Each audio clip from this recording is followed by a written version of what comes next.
morning. I'm Dani Laurel. It is Wednesday, the 25th of February, bringing you Morning Matters because your mornings matter. Let's get to the stories that matter today.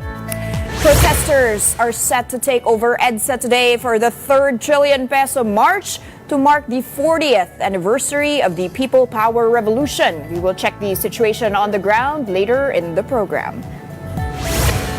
In a major development at the ICC, prosecutors have begun naming alleged co-perpetrators in the crimes against humanity case against Rodrigo Duterte.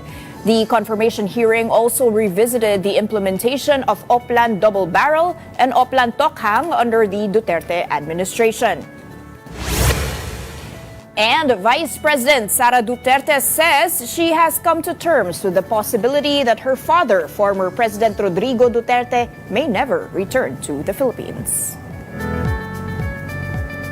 Welcome to our program Morning Matters, where we talk about the issues you need to know for the rest of your day. Now, first on the agenda, new names, new arguments, and new developments over at the International Criminal Court as the confirmation of charges hearing against former President Rodrigo Duterte continues. Here's that report.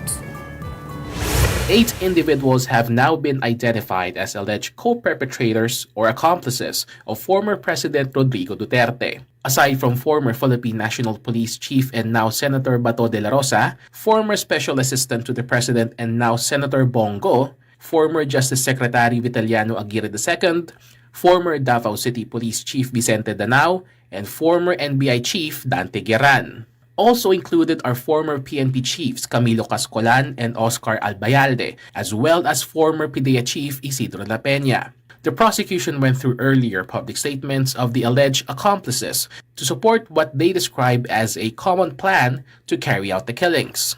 Your Honours, these speeches of co-perpetrators show both the scope of the common plan and those co-perpetrators' agreement to it. Also discussed during the confirmation hearing were Oplan Double Barrel and Oplan Tokhang under the Duterte administration. Several high-profile drug war cases were presented, including the killing of Kian de los Santos. According to the prosecution, the implementation of Oplan Tokhang and Oplan high-value target operations resulted in the deaths of many individuals. And this was the pattern, Your Honours. Out of one side of his mouth, quietly, occasionally, he would speak about self-defense. And out of the other side of his mouth, loudly, frequently, he would say, kill, and I will protect you, I will pardon you, and I will promote you. Duterte's lawyer, attorney Nicholas Kaufman, says the former president was pleased with how the confirmation hearing is progressing. Well, he was happy. Just that? I'm not going to go into exactly what was said between us. There is a certain concept called attorney-client privilege, but I can assure you that he's extremely happy with the way things are going at the present moment in time. Meanwhile, former President Duterte has made a new request. He signed a waiver stating he will no longer attend the review of detention hearings scheduled on Friday. This was supposed to be discussed after the closing statements in the confirmation hearing. But at his request, only his legal team will attend. No reason was given for his decision not to appear. He may still attend online. As of now, this request has yet to be approved by the ICC Chamber 1. Meanwhile, Vice President Sara Duterte said she no longer expects her father, former President Rodrigo Duterte, to return to the Philippines. She said that even the former president has accepted his fate, acknowledging that he may die while in detention over at the International Criminal Court. The vice president also said she's not watching the confirmation of charges hearings, but hopes to visit him once these proceedings are over. Hindi na namin tinitingnan yung chances of coming home eh. In fact, hindi na namin pinag-uusapan yun, sir. Kung makikita nyo doon sa statement niya sa court, ay sinasabi niya sa court na natanggap ko na posibleng dito ako mamatay sa kulungan ng ICC. Nandun yun, nakalagay sa statement niya sa court na nagsasabi na hindi siya a-attend sa mga hearings ng confirmation of charges. Papasalamat ako kay Attorney Kaufman at sa buong legal defense team ni dating Pangulong Rodrigo Duterte sa kaso niya sa ICC, sa kanilang paghahanda at sa pagpapakita nila ng confidence, kumpiyansa na walang ebidensya na nagpapatunay na ginawa ni dating Pangulong Rodrigo Duterte ang mga sinasabing krimen. Meanwhile, she offered advice to Senators Bongo and Bato de la Rosa, who have been named as co-perpetrators in the drug war case. Hindi naman ata nakakapagtataka na nabanggit si Senator Bato de la Rosa at Senator Bongo doon sa confirmation of charges dahil nung mga nakaraan na araw ay nilabas na ng ICC yung dokumento na nandoon yung pangalan nila. Ang magandang depensa nila at paghahanda nila ay kumuha sila ng mga abogado nila na merong alam sa batas ng sa Rome Statute, sa ICC at sa international law para mabigyan sila ng maayos na advice. Senators have varying reactions to the ongoing confirmation of charges hearings against former President Rodrigo Duterte. Senator Robin Padilla vowed to start following the proceedings. That's after learning that another ally, Senator Bongo, was mentioned. Padilla had questioned the jurisdiction of the ICC over the Duterte drug war. Go says he will focus on work for now despite being tagged as Digong's co-perpetrator. And for her part, Senator Risa Hontiveros believes it's time that the Philippines rejoins the International Tribunal. Sa ngayon, medyo para sa akin, inihiring tayo sa ibang bansa. My goodness. Kaya hindi ko nanonood kasi masakit para sa akin na tayo, mga Pilipino, tinatrial sa ibang bansa. We should rejoin the International Criminal Court bilang isang international institution na mas nagbibigay ng kahit konting handholds and footholds sa mga bansa natin at sa buong mundo sa panahon ngayon. Yung ano yung sinabi ko noon, ganun pa. Antayin na lang natin matapos yung information. Unahin muna tayo. Unahin muna natin.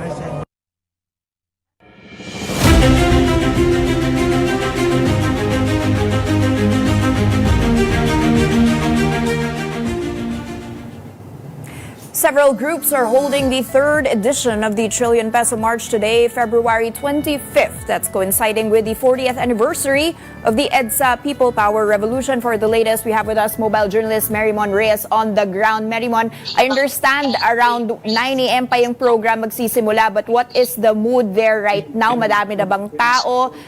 Give us a feeling of what it's like to be there. Danny, good morning. Actually, dalawa yung nangyayari ngayon dito sa EDSA Shrine. Meron kasi yung ngayon sa likuran natin nakikita ninyo, nagdadasal ng rosaryo ang EDSOR. Ito yung EDSA Ortigas School, so kasama dyan yung Lasal Green Hills, ang Savior, pati ang Poveda.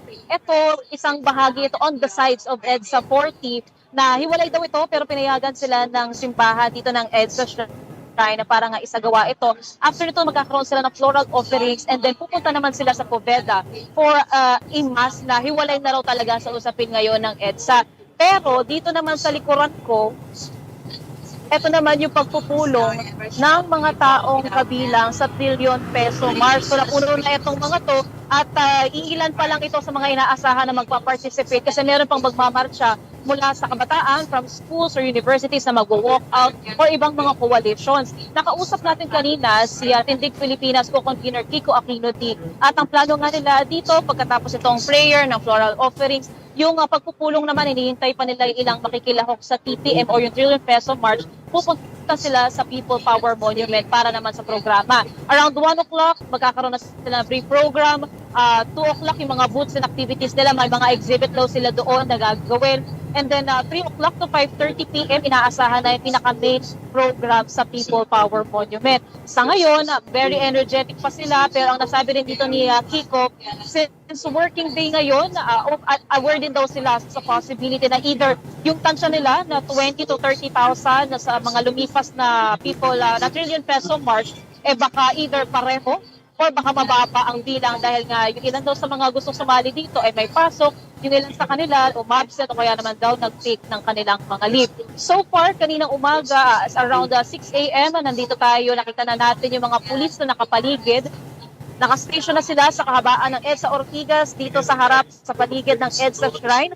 And from the NCRPO, over 14,000 kasama na dyan yung mga police from Regions 3 at saka Region 4A.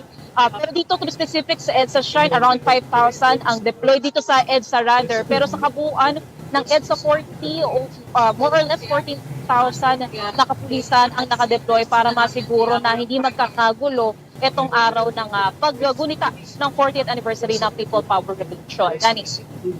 Marymon, anong kaibahan ng programa today given that it coincides with the 40th anniv of the People Power compared dun sa the first 2 trillion peso marches? May kaibahan ba?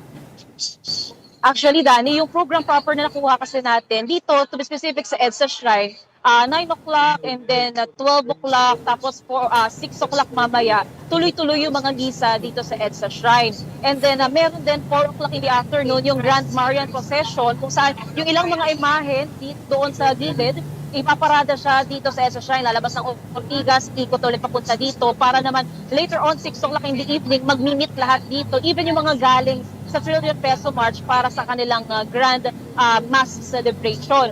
Pero ang nasabi ni Kiko Aquino, same message naman daw ang kino-convey nila, possibly on just different venues. Pero ang Trillion Peso March ang sinasabi nila, bukod sa ginugunita, itong essence daw ng People Power Revolution, ang pinakatinitingnan din kasi nila dito yung paghimok nila sa mga legislative issues na kinakaharap daw ng bansa. Hinihimok ng Trillion Peso March, yung pagsulong na raw ng anti-political dynasty law, yung pagbubuo ng Independent People's Commission, at sinasabi din dito ni Kiko Aquino, bukas daw sila sa lahat ng gustong makiluhok, all shades of colors, basta nire-respeto nito ang saligang batas. So no calls for kudeta, wala raw iluluklok sa posisyon sa gobyerno nang hindi dumadaan sa eleksyon, at wala ring calls pagdating sa sandatahang lakas. So same messages, and ang sinasabi dito ni Kiko Aquino, there is power daw in numbers. Danny.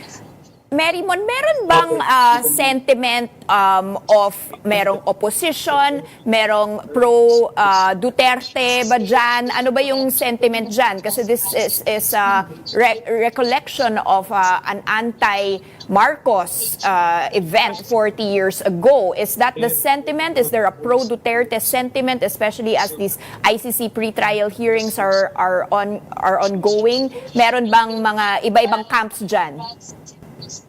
Dali, ang sabi ni Kiko Aquino, ang pinakapanawagan nila, ikulong na yan mga kurakot, lahat daw ng nasasangkot sa problema ang kinakaharap ng bansa. Pero kung sino man daw ang sinusuporta ang administrasyon, kung meron daw ibang kino-call out, wala naman daw problema. Kung gusto, kasi yun naman daw ang pinaka-essence itong People Power Revolution, yung calling daw for accountability at transparency. Pero kanina may mga nakausap tayo, itong si Tatay Danilo Clarino from Quezon City, 70 years old siya ngayon, so ibig sabihin 30 years old siya nung nangyari yung People Power Revolution noong 1986. At ang pagkakaalala niya raw talaga, malinaw sa alaala niya na nandito raw siya, kasama niya raw yung mga kaibigan niya, nagtatrabaho daw sila pero umalis daw sila. At ang pinaka gusto talaga nila mangyari during that time ay matanggal na nga sa pagkakalukok sa posisyon itong si former President Marcos Sr., Ferdinand Marcos Sr. Pero ngayon daw, 40 years later, ang pinakagustong mangyari ni Tatay Danilo, lahat na raw ng nakikitang may problema na mali raw yung paggamit ng kanilang posisyon sa gobyerno na hindi raw nakakatulong sa mga tao, kung pwede raw matanggal na o kaya naman yung transparency and accountability, kung dapat merong makulong, makulong na raw ang mga ito. Danny. Alright, final question. Kamusta ang security dyan? During the first march, there were some instances of violence. The second was more peaceful. Are we assured of the peace today? Well, peaceful rally pa rin talaga ang nais kasing gawin ng Trillion Peso March. Same din naman dito sa EDSA Shrine kasi puro misa rin yung gagawin nila dito. Floral offerings, may Grand Marian Procession. Pero nananatiling on standby ang kapulisan. Around 5,000 dito sa EDSA. Pero yung kabuuan ng EDSA 40 Manila celebration, nearly 14,000 policemen ang nakadeploy. May nakita rin tayo mga naka-standby na ambulansya, mga medical aids, mga first aid stations para masiguro just in case magkaroon ng progression o kaya naman nagkaroon dito ng ibang klaseng tensyon. Well, yun naman yung iniiwasan ng mga organizer, naka-standby naman sila. And kanina lang din, bago dumating itong mga tao sa likuran natin, even yung mga makikilahok para sa trillion peso mark, meron din mga marshals sa mga coalitions na magpa-participate. So kabilang na dyan yung akbayan, nandoon sila sa site na yun, na nililibot na nila, sinecheck din nila yung paligid para masiguro rin na lahat ng pupunta dito ay hindi magpupos ng gulong. Danny.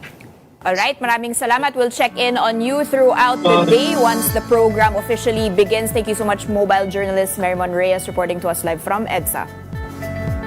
Don't go away. We will be back with more stories after this quick break.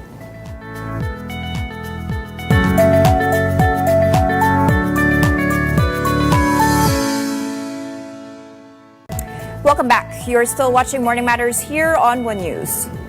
The House of Representatives is preparing to move forward with impeachment proceedings against Vice President Sara Duterte, with preliminary hearings set to begin next week. Mobile Journal Amy Atienza reports. Vice President Sara Duterte's impeachment preliminaries will already begin on March 2. That is what House Justice Committee Chairperson Jervy Luistro said after the House of Representatives put the complaints into order of business last February 23. In this case, the 4 impeachment complaints filed on several occasions in the lower chamber will be tackled to determine their sufficiency in form and substance. We are dedicating Monday, Tuesday, and Wednesday as our initial hearing dates for the impeachment complaints against the President, Vice President rather. Luistro further explained that the committee will allot 1 day on determining sufficiency in form of the complaints and 2 days on determining sufficiency in substance, similar to the case of the 2 impeachment complaints filed against President Bongbong Marcos. If found sufficient in form and substance, the committee will have 60 session days to discuss the matter. We do not want to delay impeachment proceedings, no? So initially, I wish to advance that we are inclined to continue the hearing even during recess. The chairperson admitted that there is a possibility that the vice president's preliminaries may take a longer timeline. The 4 impeachment complaints, however, show similarities on their grounds for impeachment, including VP Sara's misuse of confidential funds, grave threat to high-ranking officials, and her unexplained wealth. Remember, for the purpose of determining sufficiency in form and substance, our discussion is per complaint. And as we discuss one complaint, we go by the ground. So kung may 5 ground, ang isang complaint, we will be asking the justice members to make their comment and manifestation per ground. I wish to advance as well that there are grounds which were repeated or same grounds which were raised in the other impeachment complaints, no? Luistro clarified that the committee is only focused on the process of the impeachment proceedings, and any effect on the vice president's popularity might only happen depending on the evidence presented in the lower house. Kapatid Amy Atienza, we are One News. And as we know, President Bongbong Marcos has appointed lawyer Melvin Matibag as the new director of the National Bureau of Investigation. Palace Press Officer Undersecretary Claire Castro said the president took into account Matibag's trustworthiness and competence in naming him to the post. Matibag replaces acting NBI Director Angelito Magno. He previously served under the administration of former President Rodrigo Duterte. And of course, joining us now is the newly appointed director of the National Bureau of Investigation, Attorney Melvin Matibag. Good morning, Attorney, and thank you very much for joining us. Morning, ma'am, and good morning po to all your televiewers. Thank you for inviting me. First of all, congratulations, sir, on the appointment. Can we get your initial reaction? Was this something that you were expecting? Were you talking about it for a long time? What was your reaction when you learned that the president had chosen you as the new NBI director?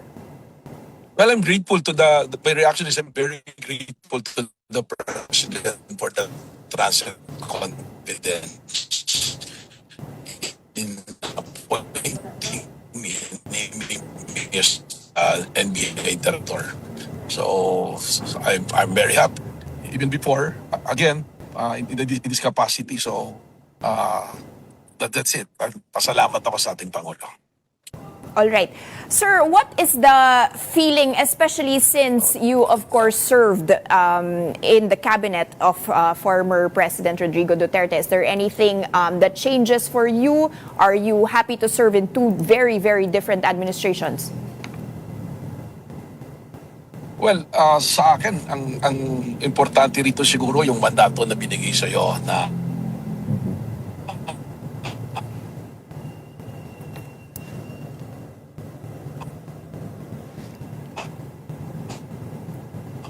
gampanan mo yung service, hindi lang naman dating Pangulo Duterte yung pagkalaro, tayo rin ay nasa gobyerno noon. So ang importante rito ay yung mandato ng yung ahensya na paglilingkuran. All right. What are you going to be doing differently, sir, in this role? I have to say, yesterday was a very big event over at the ICC in The Hague. We just reported that in the news earlier on. The former NBI chief of President Rodrigo Duterte is now named as one of the co-perpetrators in his case. What are you going to be doing differently now with this post? Well, ang sa akin lang kasi ito may mandate is to investigate, primary investigation ng ang NBI. So, yung difference siguro na gawin is siguro I will enhance yung capability pa ng NBI, especially these days that the crimes being committed are not just crimes in the streets, but a lot of crimes being done in the comfort of their homes using the new technologies. So one of my tasks is to upgrade and modernize the investigation process of NBI. And also, I want the NBI to be closer to the people, to the masses. So I will coordinate with all other agencies, with other government institutionalities, so that my mandate will be felt by the people, by the common people. There is a lot of trust, accountability, credibility issues right now. You can see on the streets that the people are calling for change, literally protesting as we speak. How can you assure them that in the highest form of investigations in the top crimes, whether these are the most high-profile politicians, the biggest criminals, how can you assure the people that there will be accountability, there will be trust restored? Well, the answer to trust and accountability will be transparency. So in every step of the way, whatever NBI will be doing, we should be very transparent, and we should not give excuses or at least favor somebody or do everything without fear or favor. Kailangan siguro yung mga tao pantay-pantay, whether you're in a position, we rich or poor, ganun siguro yung treatment natin dapat dito.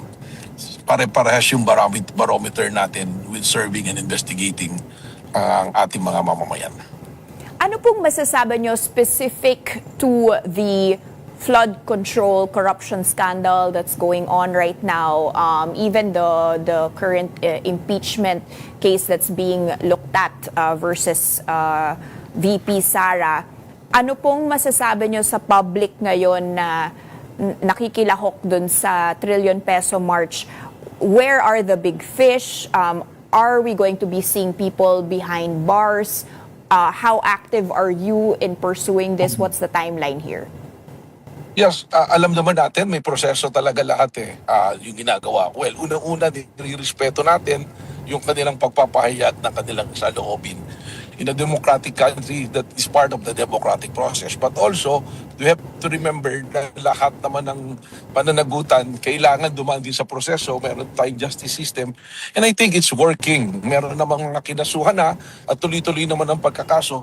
Dito nga sa NBI, meron naman kami task force na araw-araw ay nangangalap ng ebidensya at mga dokumento upang yung mga hinihinalang dapat managot ay tunay na managot. Ang basic nito kasi kung ano yung ebidensya, doon natin dalhin. Kung wala namang kasalanan, ay tulungan din naman natin. Kasi ang hirap din nga ngayon because of the social media, mabalita pa lang, nabanggit lang ang inisip na ng tao, magdanakaw na o may kasalanan na. Let's be fair siguro na imbestigahan talaga natin at hayaan natin ilatag ang mga ebidensya. And on the proper forum, mapag-usapan talaga at papanagutin ang dapat panagot. Yung kinakatakutan po ng public is dahil napaka-politically sensitive ng mga cases na ito, medyo mahirap to get these people in jail to really, especially since we are looking at 2028 national elections. That's just 2 years in the offing. There's a lot at stake there. Is this something you're concerned with, or are you very, very resolute that even the people in high levels of office mananagutan po? Well, naniniwala tayo sa proseso, no? It's cause for concern, pero yung proseso, sana pagtiwalaan natin. Nakita na naman natin ito mga nakarang araw, ang ating Office of the Ombudsman, may mga kinasuhan na. At may proseso naman, may mga recommendation na. There are other agencies are all helping. Even the Senate, the Blue Ribbon is helping. So, pagsasama-samahin natin yan, it will collaborate to come out with the resolution so that yung tiwala ng tao bumalik talaga sa ating gobyerno. Maraming salamat po, and a lot are watching you and your next steps, sir, especially in today's very important day. Maraming salamat, NBI Director Attorney Melvin Matibag, and best of luck, sir. Stay tuned. Morning Matters will be back after a quick break.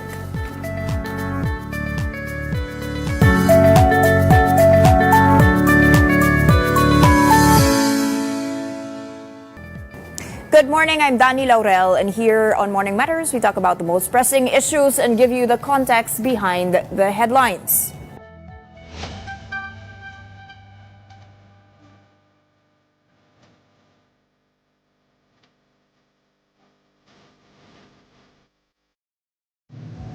Two days into the confirmation of charges hearing over at the ICC, both the prosecution and defense have laid out key arguments in the case against former President Rodrigo Duterte.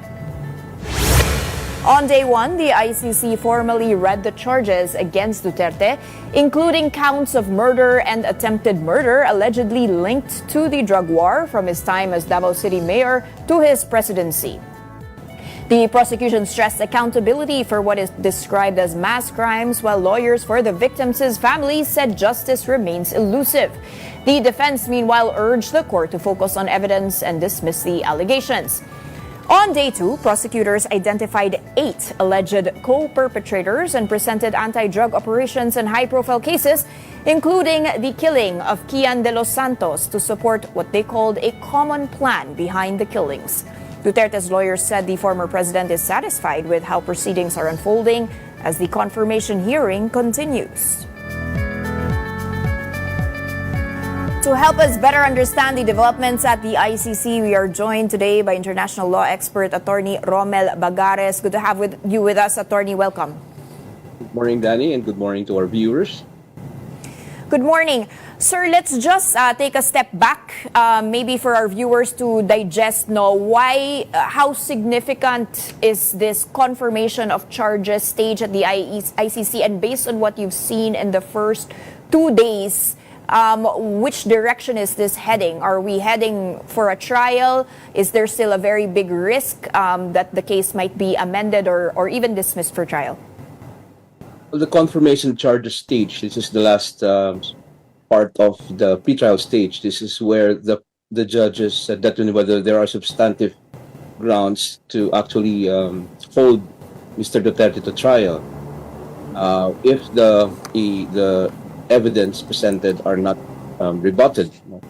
And yesterday, during the first day, we saw the prosecutor laid on the framework for their overall theory of the case for indirect co-perpetration. But there's actually an alternative theory here, which is not also highlighted in the much discussions in the Philippines. There's this alternative case for aiding and abetting crimes against humanity. But yesterday, the prosecutor presented now the details, the meat of the matter, on the merits of indirect co-perpetration. And during the first day, you probably remember that there was this dramatic presentation of former President Duterte's statements in the public across the 6 years that he was president, even from the even during his campaign, and the theory is that these statements are not random, but they really are embodiments of criminal intent to commit crimes against humanity. And yesterday, because the focus was on individual criminal responsibility to show that there's in fact a clear connection between the statements and then what happened, the killings, and that the statements, the intention, the criminal intent, was funneled through a formal state machinery where you have key persons from the beginning becoming part of the state, appointed to different responsible agencies of government, the EDSA, the NBI, the DOJ, the PNP, and these people, the co-perpetrators, were the ones responsible for implementing what President Duterte designed himself, which is to neutralize or to kill drug suspects, drug addicts, and such.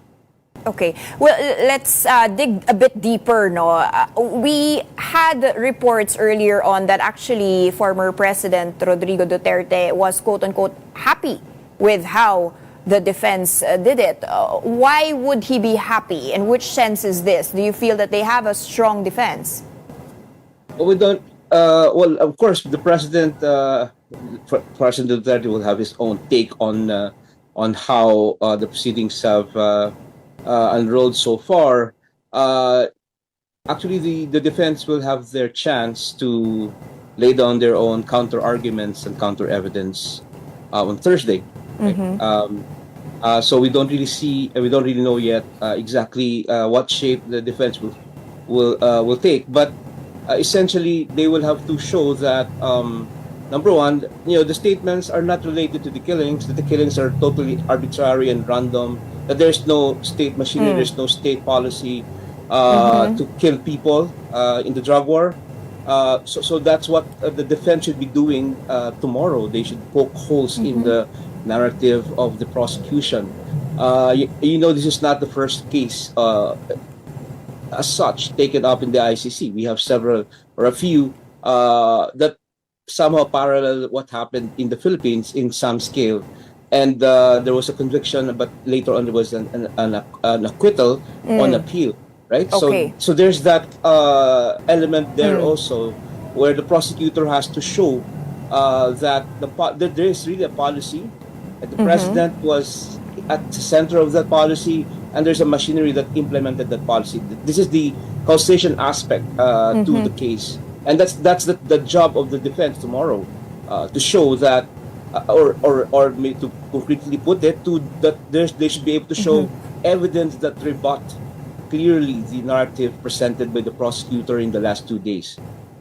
As a lawyer, as you mentioned, the burden is on the prosecution, especially to show that these statements are not hyperbole. The main defense is a lot are hyperbole. They've shown many instances where the president just blurts out, former president rather, blurts out certain words. And the second is that this is not politically motivated. By the current administration, and the defense has mentioned that, if you just look at who sent FPRRD to The Hague, it's very linked to the current administration. As a lawyer, let's say, if you think about what the prosecution should be doing, what can actually dispute this? Well, the indirect co-perpetrator theory here simply states that there's a common plan. The president was part of the common plan, and that common plan was jointly implemented with criminal intent. So how did they show that yesterday? They said that all these statements were actually translated into policy. Now, the statements did not originate only when he was president, but there was a design from the beginning. In Davao, you have key personalities working with the president, and when he became president, the same key personalities were appointed to positions of power, to agencies that would be responsible for implementing the policy. So this is what the prosecution showed yesterday. That this is not arbitrary. That there really is a systematic plan, as shown in the circulars issued by the PNP on Operation Double Barrel, which implemented Tokhang on a nationwide scale. And the people who were with the president when he was mayor, Bato, De La Rosa, Isidro La Peña, and I don't know if I said the name correctly, Vitaliano Aguirre, Geran became NBI director, right? And these people, they occupied key agencies, executive agencies that were in fact responsible for law enforcement. So that is really important there, because we have a case in the ICC almost similar to Duterte's, because it was a sitting head. We say this is the case of Bagbo, who was sitting president of Cote d'Ivoire. He was something of confirmation of charges also for killings, crimes against humanity. There was a confirmation of charges. He was put to trial, and then the whole thing collapsed because the prosecutors were not able to show that there is in fact a clear connection to the statements, to the political statements, to the statements made with the state president and the resulting killings. Okay, but we're still in the confirmation trial, diba? It's on the burden of the prosecution during the trial, if that does ever happen, to show this proof. This systematic situation for a conviction. Right now, what needs to be shown just to get to that stage of the trial? Well, as I said, right, the common plan, the joint control and execution of that common plan with criminal intent. So this is with respect to the individual criminal responsibility of the president. And yesterday, the prosecutor showed that the president had an essential contribution to this joint control and common plan. So he designed, he gave rewards to people, he appointed people to positions of power, and he made statements to implement this plan. So there were 10 points there that the prosecutors discussed, and then they presented the policy that embodied that intent, that design, that plan, and this is the operation plan Double Barrel. And this is really what distinguishes the Duterte case from the earlier case I mentioned, the Bagbo case, because there is no, in the Bagbo case, there's no such written policy. But here you have several issuances from the PNP to the office of the president itself, because there was a memorandum later on issued by the president to continue the operations after a brief suspension arising from the Kion dos Santos case. So there is written policy, right? And the task of the prosecutor here, and we saw that yesterday, they said that the written policy really was meant to kill people, to target civilians, and the key words that were highlighted there were neutralize and laban, right? So the prosecutor said there is no doubt that the word neutralize here is not a hyperbole. It really meant what it meant, to kill people, to kill suspects, even without due process.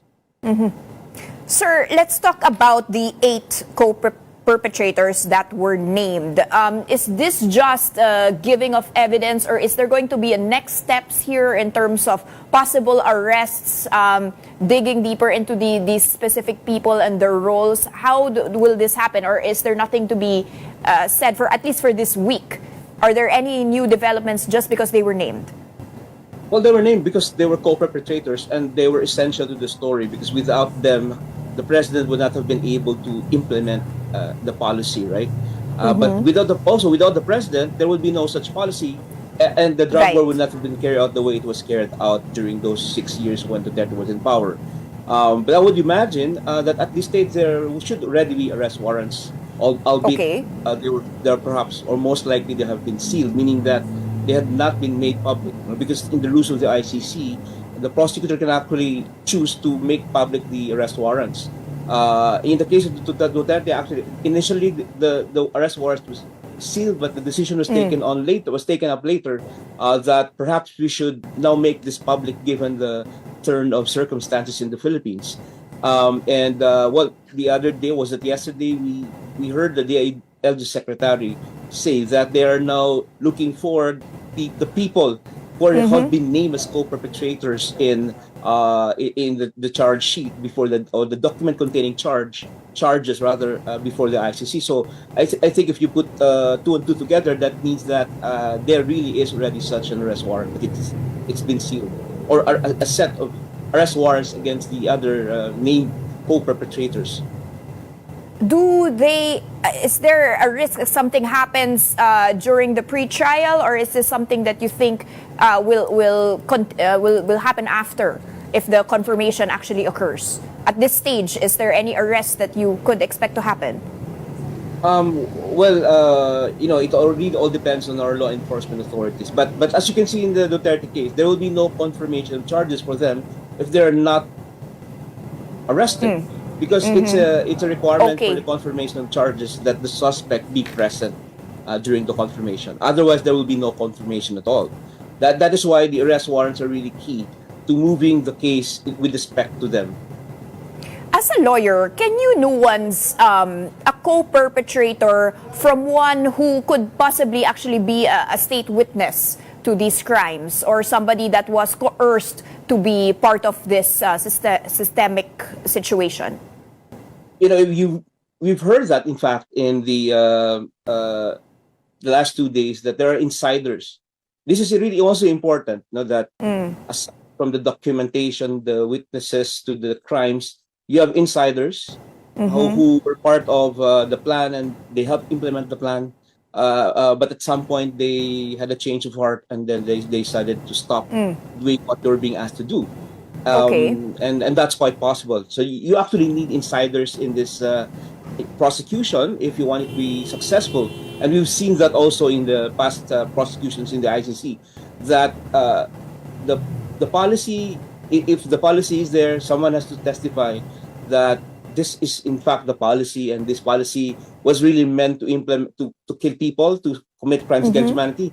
Because I was there, or we were there, and we were made to implement this policy and target civilians. Is there a possibility that the prosecution could ask them to be witnesses? That's actually what the prosecution should be doing. And I'm sure that they have done that with certain members of the DDS. So we know that from the past reports. Key personalities who were with Duterte when he was mayor, who'd been working for Duterte for a long time. So they know a lot of insider stories and facts about how the DDS carried out its work for Duterte when he was mayor.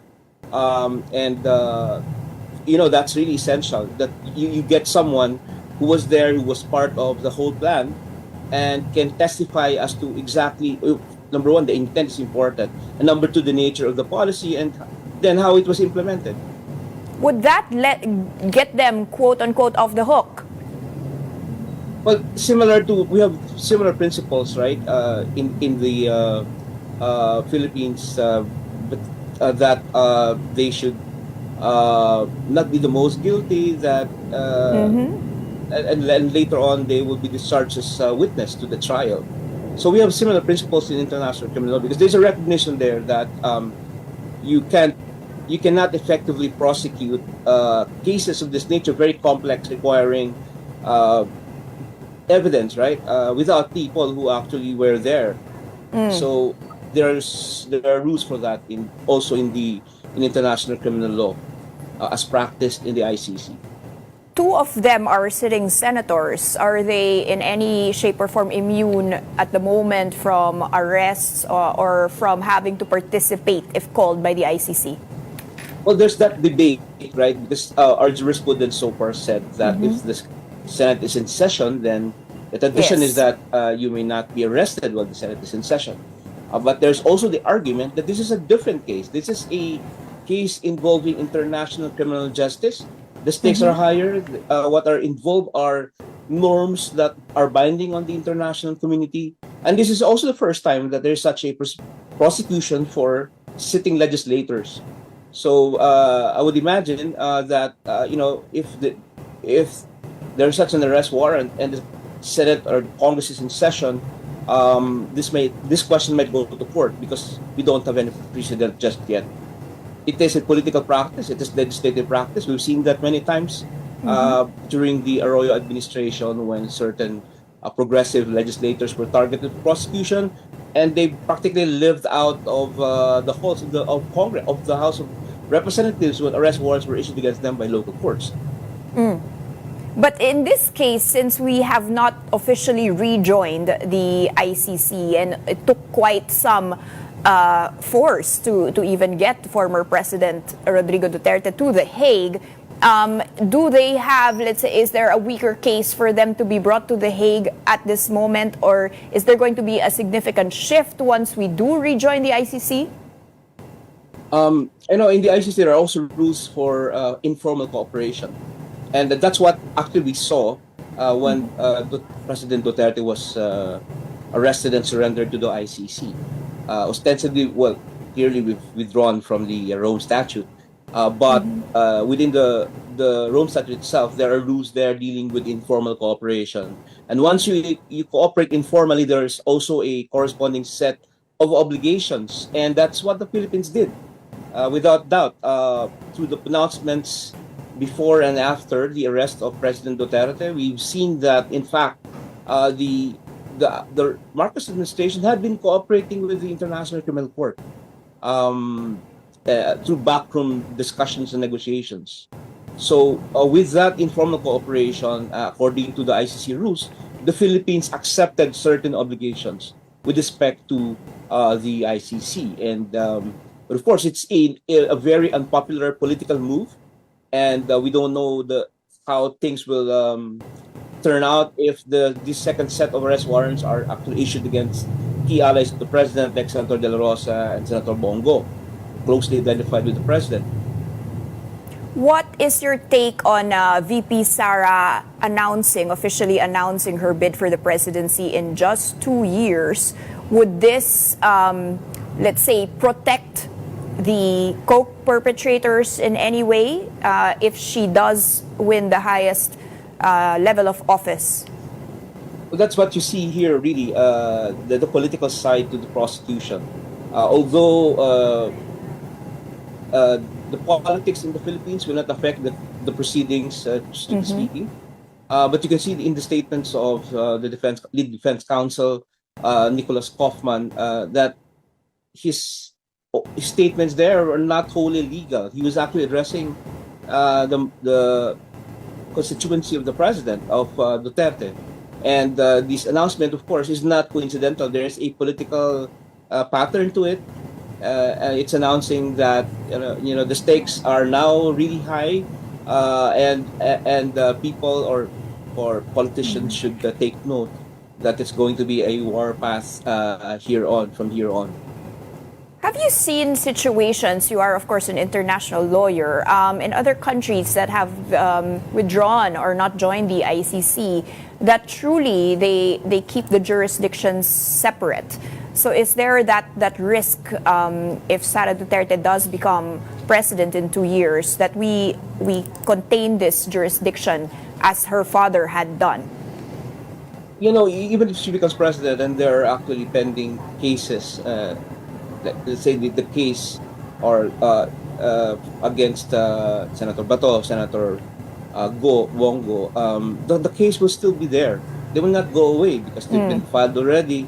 And if the charges against the president are actually confirmed, that means that you can logically you can logically also say that there's a big possibility that the others will also be faced with a confirmation of charges and will be sent to trial, given that the same evidence will be presented or had been presented against Mr. Duterte in these proceedings, right? So the cases will be there. That will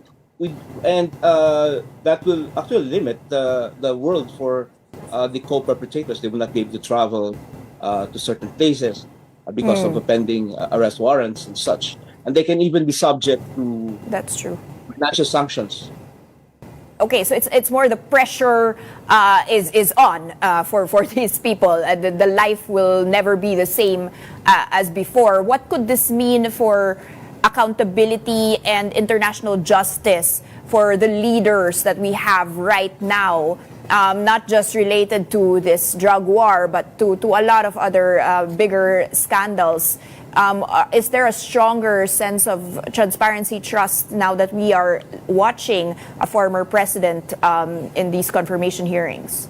As I always say, tell my students in class that this is a learning and teaching moment for the entire country, because our history really has been one of impunity for martial law, no criminal accountability at all for the violations, and this is really the first time that we have this proceeding, and it's being broadcast live, right? So this should actually show. This is supposed to show that no one's above the law. No one's, even if a sitting president can just wantonly violate the law without any form of accountability. And to me, this is really important that Filipinos, young and old, are able to actually watch the proceedings. They can see such a high standard of fairness in trial that you don't normally see in a Philippine court. The principle in ICC is equality of arms. You cannot hide evidence that tend to exculpate an accused. And in this case, the President Duterte has the right to get prosecutor whatever evidence they have, including evidence that tend to excuse him. That's not available in Philippine courts. There's no such provision in Philippine courts. But in the ICC, that's an obligation that's mandatory for either the prosecution or the defense. But hopefully this also does strengthen our own courts because we would also want to be able to have accountability in our own courts, no? That's the heart actually of complementarity. The first step should have been local courts, but in this case, they're unable and unwilling. That's why the ICC had to step in.